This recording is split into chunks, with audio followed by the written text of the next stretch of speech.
Hello and welcome to Koo Lab. My name is Koo and this is our laboratory for learning. In today's video, we're going to learn how to ask questions to help with your English studies.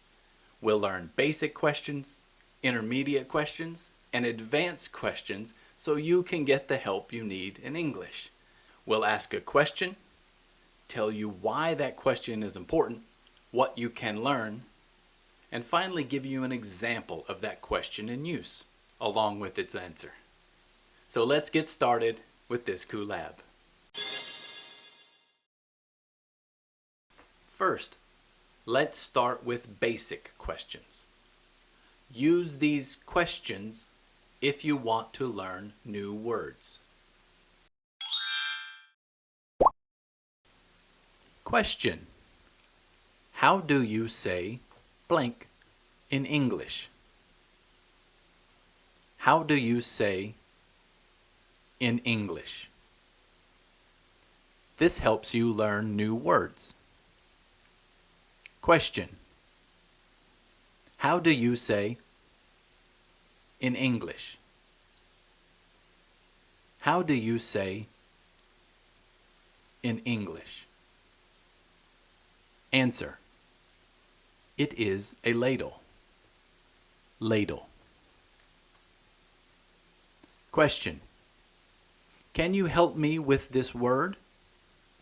Can you help me with this sentence? Use this to ask someone to fix a sentence or word. Question: can you help me with this sentence? He go to school yesterday. Answer: he went to school yesterday. Question: what does mean? What does blank mean? This helps you understand words you don't know. Question: what does ASAP mean? What does ASAP mean? Answer: it means as soon as possible. Next up are intermediate questions, where we start to learn small differences in the words we use, especially with words that seem similar. We'll also talk about politeness and the right place to use certain words. Question: what's the difference between blank and blank? What's the difference between A and B? This question helps you learn how similar words are not the same. Question: what's the difference between say and tell? Answer: say doesn't need an object, but tell does. I say, can you help me? I told Johnny he needs help. Question: is it okay to say blank in this situation? Some sentences sound more polite in certain situations. Question: is it okay to say, what's your problem, if someone looks angry? Answer: what's your problem sounds a little rude. Try something like, is everything okay? Question: could you explain why we use blank instead of blank? This question helps you understand grammar rules.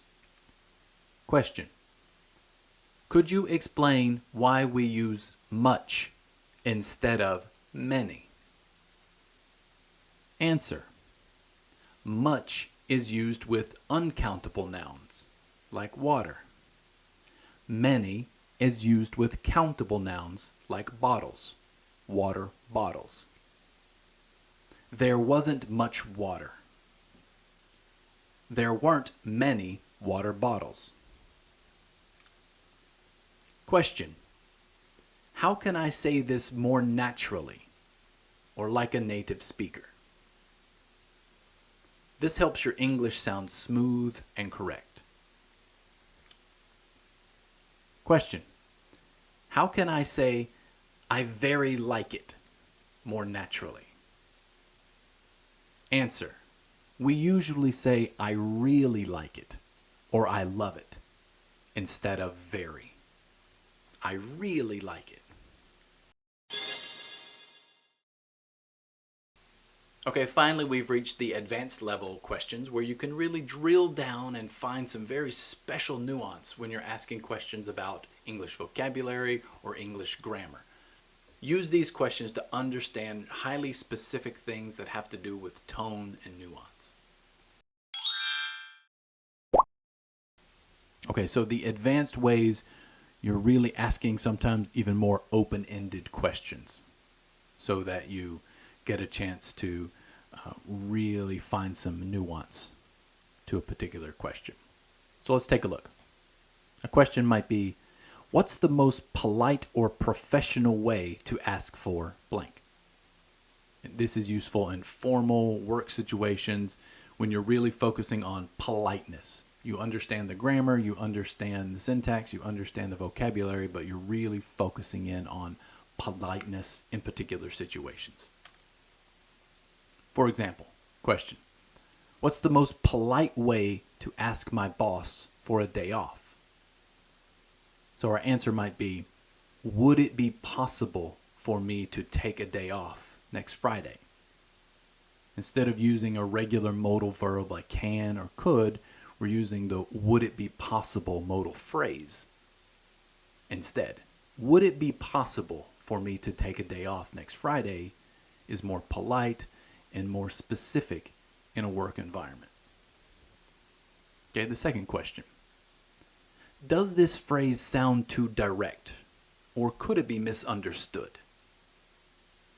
So this question is asking about directness, a little bit about politeness, but about whether native speakers would misunderstand it. So maybe it's grammatically correct, but you're asking for usually a native speaker if it's misunderstood or could be misunderstood. This is a very tonal, nuanced, subtle type question. So the question is, if I say you're wrong, is that okay in a meeting? And the person is wrong, that's the correct phrase, but is it okay in a business meeting? The answer might be, you're wrong sounds too aggressive in a business meeting setting. So we might use a phrase like, I see it differently. So this is substituting, again, an entire phrase for something like you're wrong. Even if the person is factually incorrect and therefore wrong, we still wouldn't use that grammatical phrase, or we still wouldn't use that phrase. We would use a softer tone, a more nuanced tone, especially in a meeting setting where positivity is at a premium. I see it differently. Okay, final question. You might ask, can you help me understand the subtle difference in tone between blank and blank? So a similar question as some of the previous one, but you're phrasing it and really focusing on two particular phrases or two particular words. So you're drawing the distinction yourself with the question.